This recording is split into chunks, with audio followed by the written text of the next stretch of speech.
Hello, boys and girls. Today we are going to learn how to identify the problem in a story. So let's frame the lesson.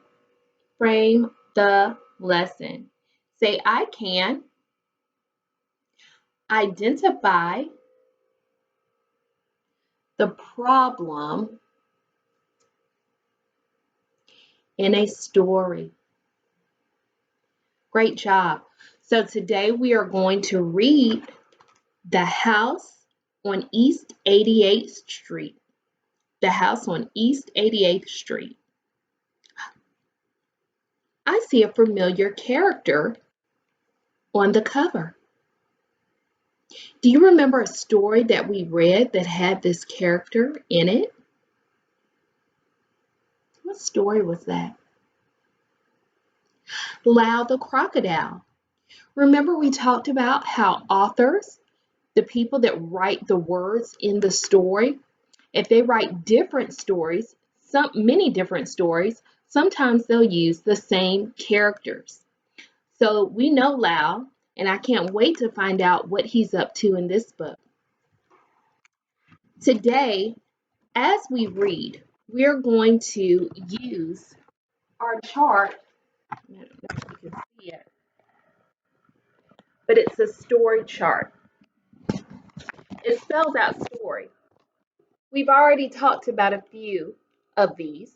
The S stands for setting. So we're going to be looking for the setting in the story. We might talk a little bit about that. The T stands for talking characters. Remember, our characters are those that do what? Think, feel, and talk. So we're going to look for our talking characters. And then a new one today is O. O stands for oops, there's a problem. So we want to find out what the problem is in the story. A problem in the story can be what the character wants or needs but cannot have. All right, so let's do that again.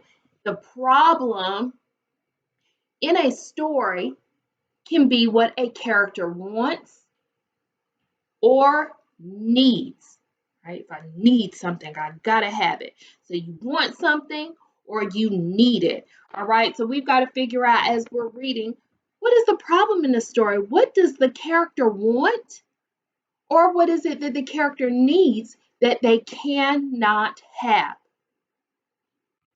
So I need you to be good readers, good listeners, and thinkers. Then we have our chart down here. See if I can hang it up.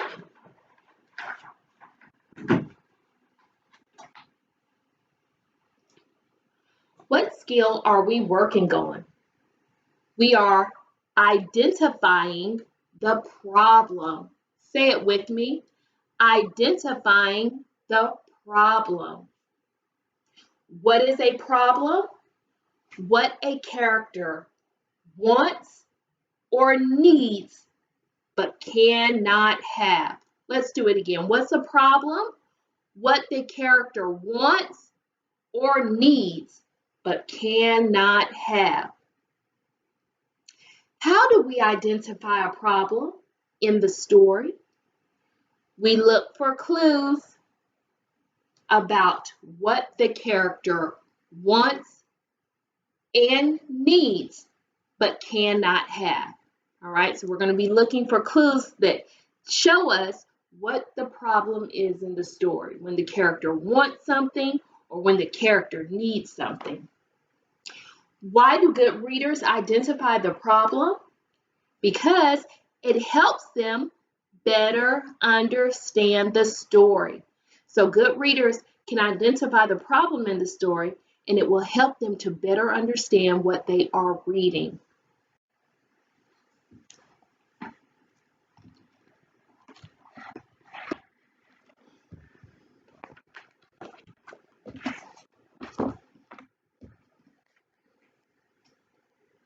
The House on East 88th Street. by Bernard Waber.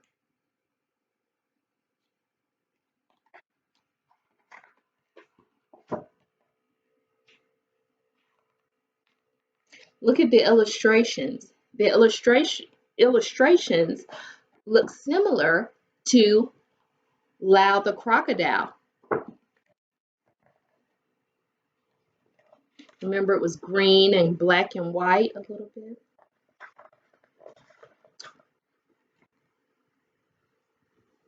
This is the house on East 88th Street. It is empty now, but it won't be for long. Strange sounds come from the house. Can you hear them? Listen. Swish, swash, splash, swoosh.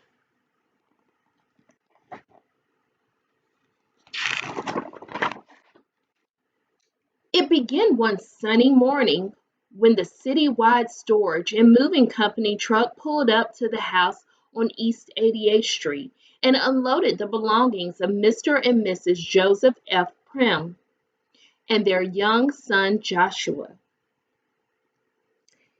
It was a trying day for everyone. Mrs. Prim just couldn't decide where to put the piano, and Mr. Prim's favorite pipe was accidentally packed away in one of dozens of cartons lying about.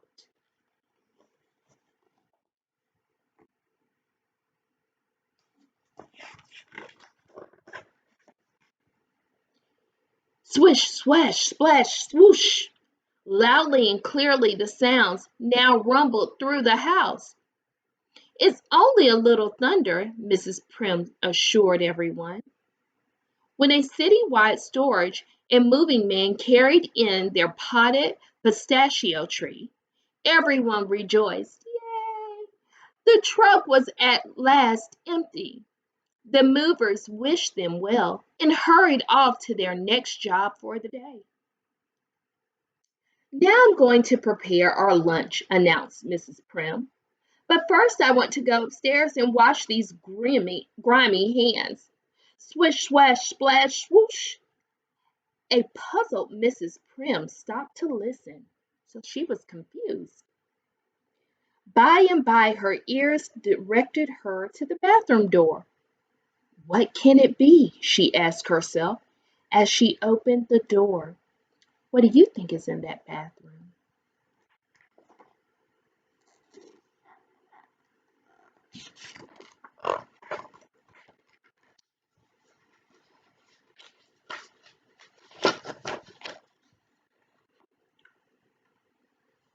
What she saw made her slam it quickly shut. Mrs. Prime knew she was going to scream and just waited for it to happen. But she couldn't scream. She could scarcely even talk. The most Mrs. Prime was able to manage was the sharp, hoarse whisper of a voice which she used to call Mr. Prime. Joseph, she said, there is a crocodile in the bathroom. Mr. Prime looked into the bathroom.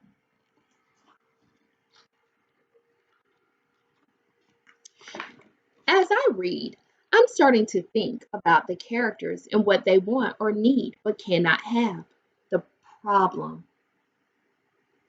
I just read about a problem that Mrs. Prime has. What is her problem? What is her problem?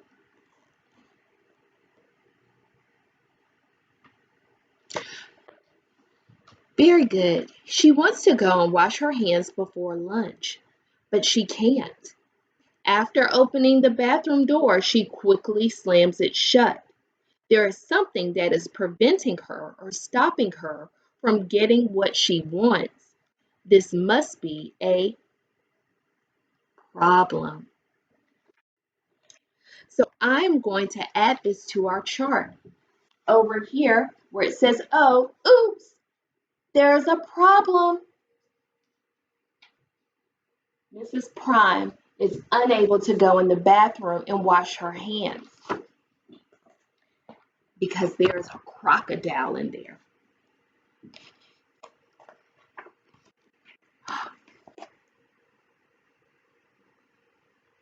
How many of you predicted that Lau would be in the bathroom?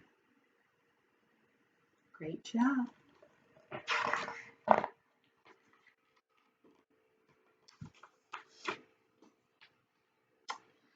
The next moment found them flying off in different directions.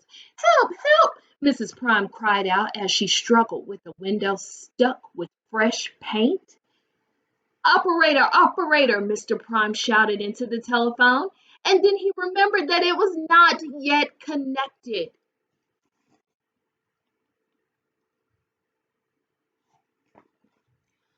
What is one of the problems the character faces on this page? Mrs. Prime has a problem, and so does Mr. Prime. What is the problem? I want you to pause the video and tell the person next to you what the problem is.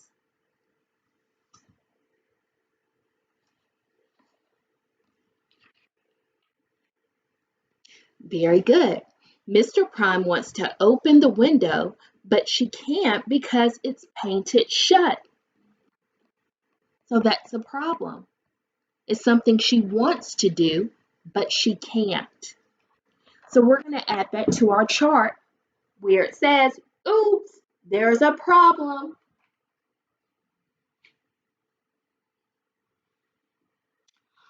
Also, maybe you said, Mr. Prime wants to call for help, but he cannot because the phone is not connected. So that's another problem. So there are two problems happening on this page. Both of the characters want to do something. They want to do something, but they can't. So I'm going to add that to my chart.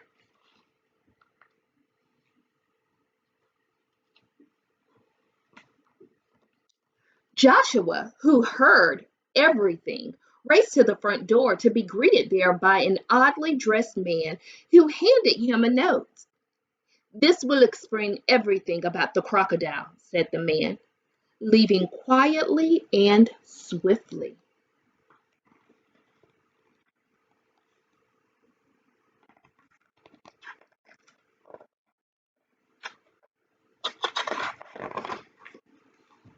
Mr. Prime read the note. Please be kind to my crocodile. He is the most gentle of creatures and would not do harm to a flea. He must have tender, loving care, for he is an artist and can perform many good tricks. Perhaps he will perform some for you. I shall return. Cordially, Hector P. Valenti, star of stage and screen. P.S. He will eat only Turkish caviar. His name is Lau. Turkish caviar, indeed, exclaimed Mrs. Prime. Oh, to think this could happen on East 88th Street. Whatever will we do with him? Suddenly, before anyone could think of a worthy answer, there was Lau.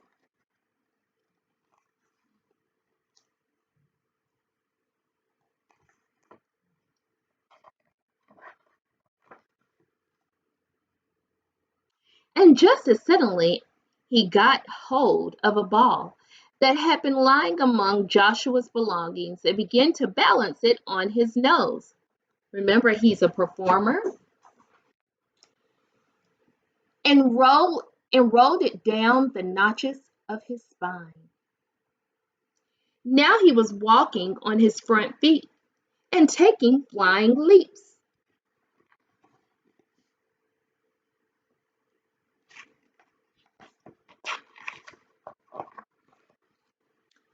Now he was twirling Joshua's hoop, doing it so expertly that the Prims just had to clap their hands and laugh. Lau bowed appreciatively. He had won his way into their hearts and into their new home. How do you think Mr. and Mrs. Prime and Joshua feel about Lau now? They're happy. They love him. They like him.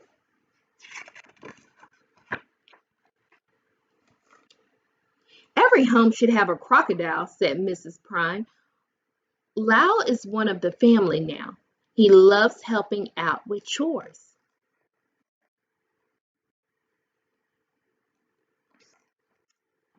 He won't allow anyone else to carry out old newspapers or take in the milk.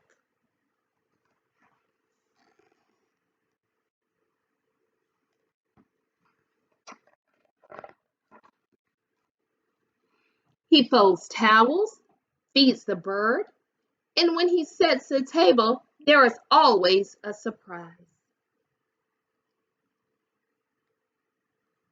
Let's stop here and think. Is this story fiction or nonfiction? How do you know? That's right. This story is fiction or not real because crocodiles can't take out can't pick up the paper. They can't feed the birds or host guests and take care of company when they come over. So that lets me know this story is not real. I had only to show him once how to make up a bed. Do crocodiles make beds? No. People everywhere stop to talk with him. They say he is the nicest crocodile they've ever met. Lau likes to play in the park. He always goes once around in the pony cart. Oh, look, Elena, a horse or pony.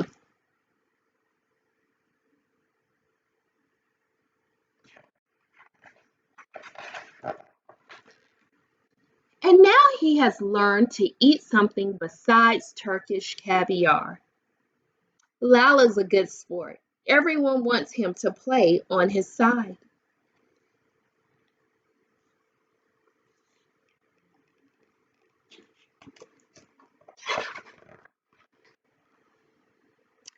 Just he has wonderful company. We take him everywhere.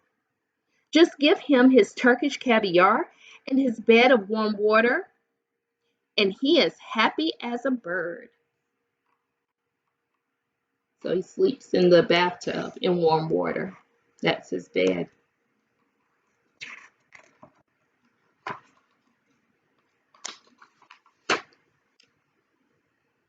One day, a brass band parade passed the house on East 88th Street. The Prim family rushed to the window to watch. They called for Lau, but there was no answer. They called for Lau, but there was no answer. They wanted Lau to watch. I want you to pause the video and turn and talk to the person beside you and tell them what the problem is on this page. I'll read it again. One day, a brass band parade passed the house on East 88th Street. The Prim family rushed to the window to watch. They called for Lau, but there was no answer. What is the problem?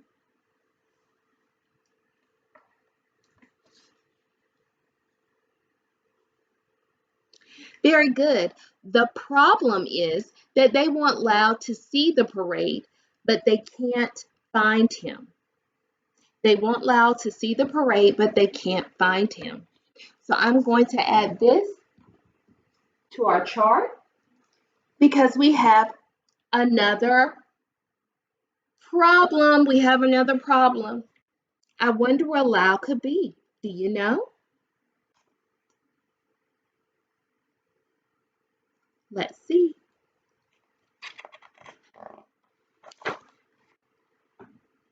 Look, someone pointed out. It's Lau. He's in the parade. What? Oh my goodness. There was Lau doing his spectacular somersault, flying leaps, walking on front feet, and taking bows, just as he did the first day they laid eyes on him. The people watching cheered him on, yay, while Lau smiled back at them and blew kisses. A photographer was on hand to take pictures.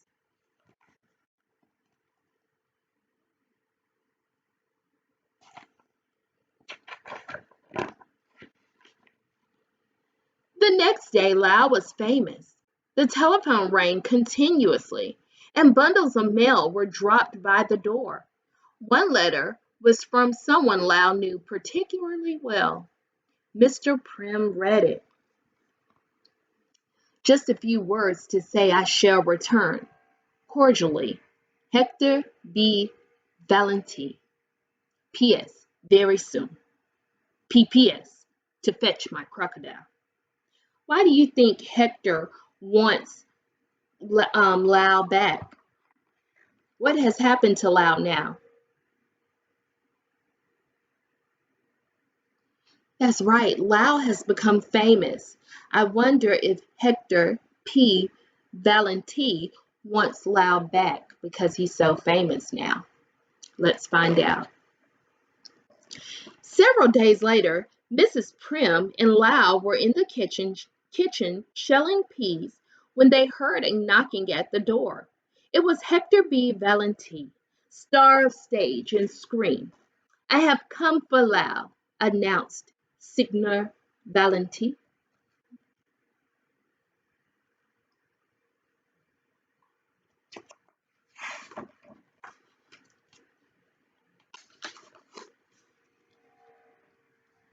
You can't have Lau, cried Mrs. Prim. He is very happy living here, and we love him dearly. Lau must be returned to me, insisted Signor Valenti. Was it not I who raised him from a young crocodile? Was it not I who taught him his bag of tricks? We have appeared together on stages, the world all over. But why then did you leave him alone in a strange house? Asked Mrs. Prim. Because, answered Signor Valenti, I could no longer afford to pay for his Turkish caviar. But now Lau is famous, and we shall be very rich. Mrs. Prim was saddened, but she knew Lau properly belonged to Signor Valenti, and she had to let him go. Let's stop right here. What is the problem? What is the problem on this page? Pause the video and tell the person beside you what the problem is.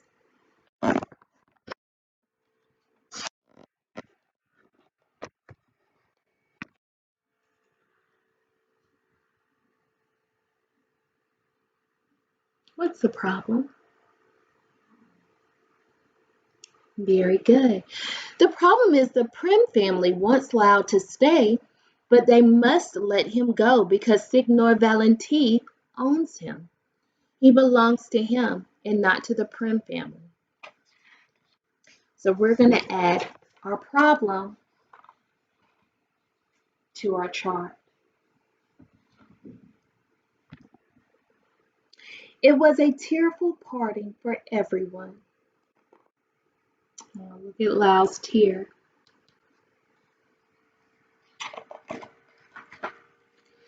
Signor Valenti had big plans for Lau. They were to travel far and wide, stay in many hotels,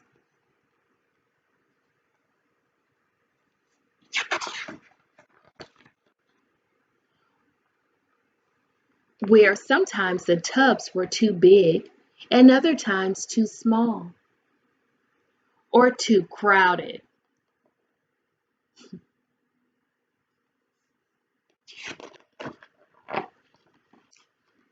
Signor Valenti did what he could to coax a smile from Lau, so he tried to make him smile. He tried making funny faces at him. He stood on his head.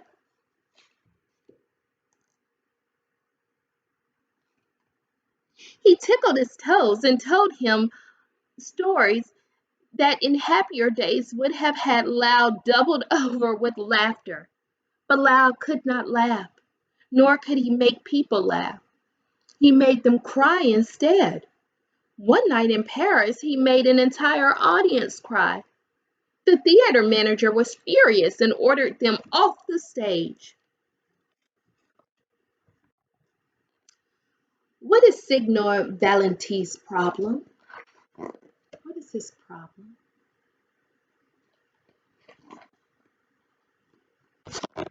Pause the video and tell the person beside you what Signor Valenti's problem is.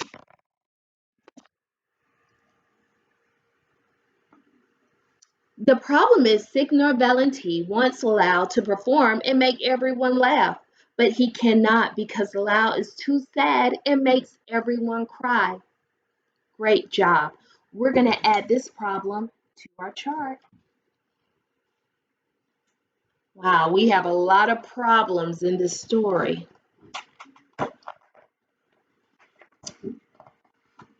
Meanwhile, at the house on East 88th Street, Mrs. Prim went about her work without her usual bright smile, and deep sighs could be heard coming from behind the newspaper Mr. Prim was reading. Every morning Joshua anxiously awaited the arrival of the mailman in hope of receiving word from Lau. One morning a letter did come. He knew the handwriting very well. Just a few words to say we shall return. Cordially, Hector P. Valenti, former star of stage and screen. P.S.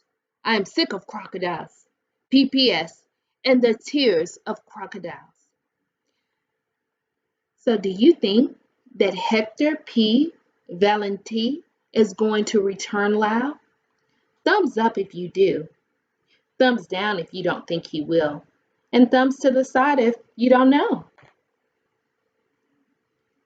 Let's see.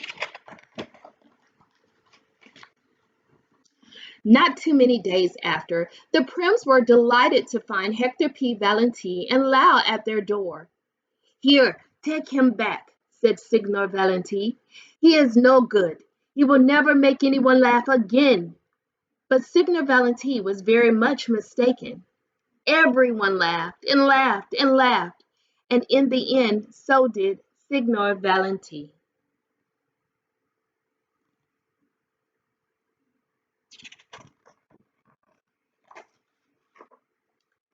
So now, if you should happen to be walking past the house on East 88th Street, and if you should happen to hear sounds that go swish, swash, splash, swoosh, don't be surprised. It's only Lau, Lau the crocodile. Great job listening as I read the story. Now I have some questions for you. What was the setting in the story? Pause the video and tell the person beside you what was the setting in the story. Very good. The setting in the story was the Prim house. It was mostly the Prim's house. So I'm going to add this to my chart under S for setting. Our setting was the Prim's house.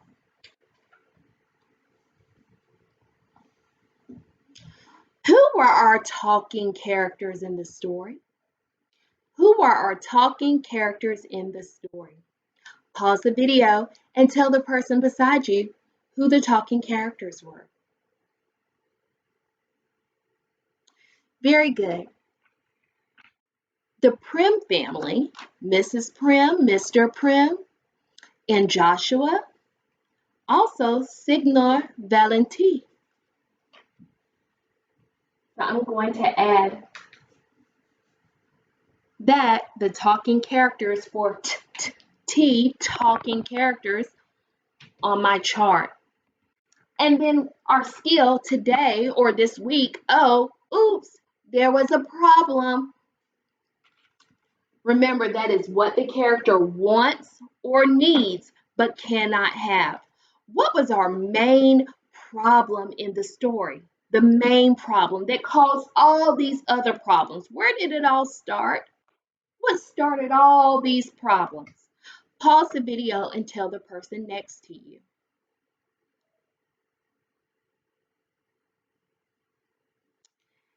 Very good. The most important problem in our story is that Lau is in the Prim home when they move in, which leads to all the other problems. Because if Lau was never in the home, then Mrs. Prim would have been able to wash her hands. Signor Valenti would never have shown up. So, with Lau being in the home, that started all the rest of the problems. So, that was probably the biggest problem of all. Lau was in the Prim's home when they moved in. So, I'm going to add this to our chart. Wow, we have a lot of notes on our story chart today. Great job listening. Great job participating. And I will see you tomorrow with a new story. Bye bye.